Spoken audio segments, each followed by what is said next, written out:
Let's start with Justin. Because you're willing to provide 100% for a woman. So when I asked earlier strings attached, I didn't mean in terms of her putting out for the date. I meant like what woman qualifies for that treatment. Loyalty. I think positive feedback, giving appreciation. See, the beautiful thing about love really is that when you give to your family tells you how much they appreciate it. That's what makes it fun, right? That's the beautiful thing about love, is to be able to take care of somebody, provide for them, protect them. Ideally, somebody that is very intelligent, that I can connect with on an intellectual level, is very, very important to me. I think it makes it better, particularly if it's going to be any kind of long-term thing, not short-term, like just sex. Like if I'm going to be around this person for a while, I'm going to want to respect them mentally. And also, I want that person to be on my mission with me, like supporting my mission. So particularly, like let's say I met a girl like you. If you were doing OnlyFans, at some point you would recognize the path that I'm on and want to get behind that program and support that program with all of your talent and your efforts and everything. So I think a man should be able to give a woman a mission to get on with him, but is on the path that he is leading. A man should be the leader in the relationship. And for that reason, I'd want a woman that could get inside of my frame, and be happy to be there. So in a nutshell, that's what I'd be looking for. Okay, so you wouldn't want the woman to get off OnlyFans because it's like sex work, but just because that's her individual career path, and you'd want her to kind of like abandon her career for your path, or specifically because it's OnlyFans/sex work? OnlyFans wouldn't be ideal, I can tell you. Like I probably wouldn't like that if I'm being 100% with you. But as far as her wanting to do something that she's passionate about, if she wanted to work, and for whatever reason she had a passion in some area, I would support that. Ideally, she'd want to help me with my mission, but if she wanted to do something that she was passionate about, I would let her do it. Now, would I wife up a girl on OnlyFans? No, I wouldn't. Would I look past it to get to a place where I could build her to somewhere else? Yeah, I would. And I think that is a man's job, is to build a woman up to where he wants to go. For example, if you meet a woman, you should be wanting to build her up so you can take her with you to meet those millionaires that are going to invest in your deal, or the billionaires on a boat in Dubai. That a man's job should be, in part, to build a woman up to the highest level he possibly can. So it's an investment that the man puts into a woman to try to build her up and make her the perfect partner for him. And that's just a part of it.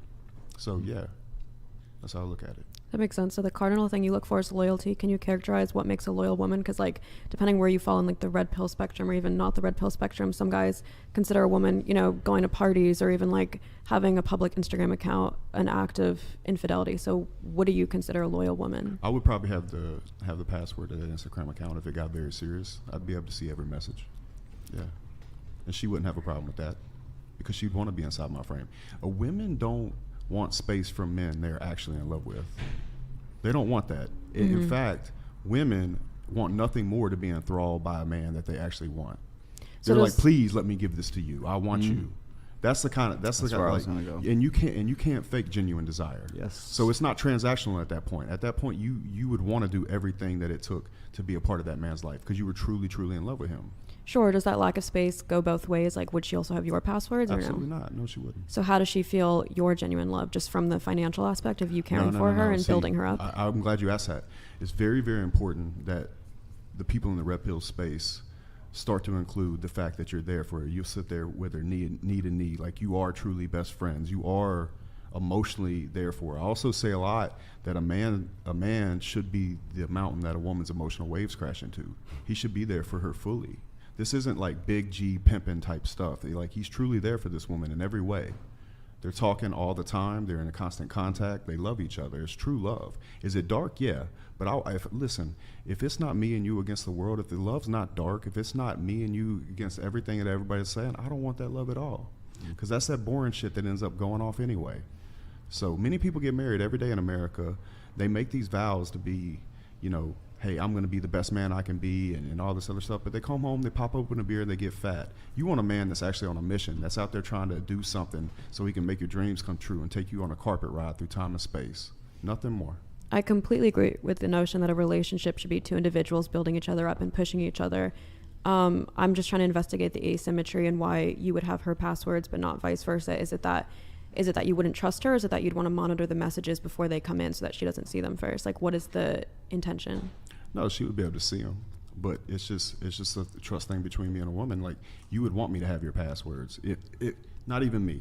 if you were in love with said man, you would either want to either get off of it. There it is. Or, yeah, because There you it have is. to Keep understand going. as a man, like you, for example, beautiful woman, very smart too, by the way. I think you've been pretty impenetrable on this show. I'm very impressed by you. This isn't Riz, like just genuine compliment, truly. But your marketing yourself on the internet would be a no-go for me, because if you were truly giving yourself away to a man, you wouldn't market on the internet. And I do look at it as marketing when a woman has her titties all over the internet.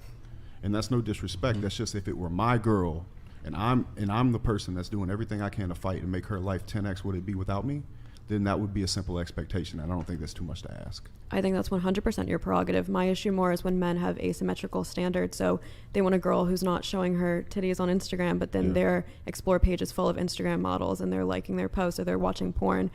So for me, if I found a guy who wouldn't want me on Instagram and that was the love of my life, I would just want him to not be on Instagram either. If you wanted my passwords, Sorry, go ahead. if you want my passwords, the same cuts both ways. And if anything, it makes more sense for the girl to have the guy's passwords, because guys will be the first to argue that guys are the first to stray. Just related to the asymmetry thing, so I kind of want to add a little bit to that. So, for example, do you think that a guy who desires a woman with a low body count, who doesn't have a promiscuous past, yet, for example, he might be promiscuous, or he's got a bunch of women, or he has a high body count, do you quarrel with that? Do you take an issue with that? Because you mentioned you have an issue with asymmetry. Do you have an issue with that? 100%. Like I said, I think it's your prerogative to find someone who matches your values. I'm highly selective. I want a partner who's also highly selective.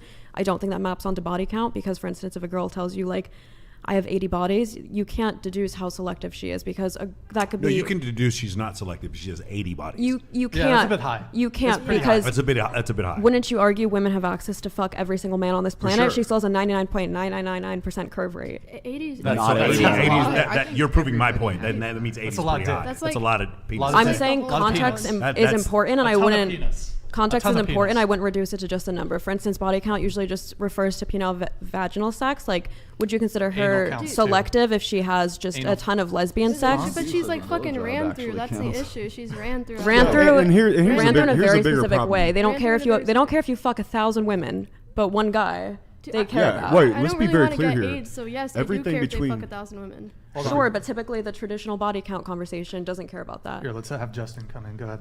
Well, I just want to be very clear about this. You're looking for a fair situation, but newsflash, the world is not fair. Like, Men that and women man, are different. That man is going to get up and go through stress every day and face the challenges of the world while you have a pretty cush life. Men have always slept with multiple women. It's not fair. It's bullshit. I know it hurts. I know it sucks. I know it's not a good thing to say, but it is absolutely true. And you are at the top of your sexual marketplace value. And How old are you? there's going to be... She's 24. 24. Am I past it? Yeah. No, you're at the... No, You're about to hit I'm the 2 wall. days Sorry, old sorry, in sorry. 24. No, it's all good. You're probably at the top, but let me tell you where you're not. You're not at 30 where you're out of time and you want to have children and you're absolutely in love with the man and he loves you in every way and you feel safe around him. You're not in that position yet, so you can't see an outcome where you would give a little to take a little back. And I'm cool with that. But I will tell you this: when you get up higher in age and the clock's ticking and that man's good to you and you trust him and you feel safe around him and he's truly your best friend and you look up to him and admire him, then you might think differently about how you feel now. And I'm not saying you're wrong, but I'm just telling you that your opinion might change in time. Sure. My point was in response to his, which is, would I have a problem with the asymmetry of wanting a woman with a low body count while having a high one? And I would, because what I consider a valid reason for preferring a partner with a low body count is that it's better for pair bonding. You're less likely, if you don't have that propensity to seek novelty, you're less likely to stray. People who are more promiscuous, they tend to be more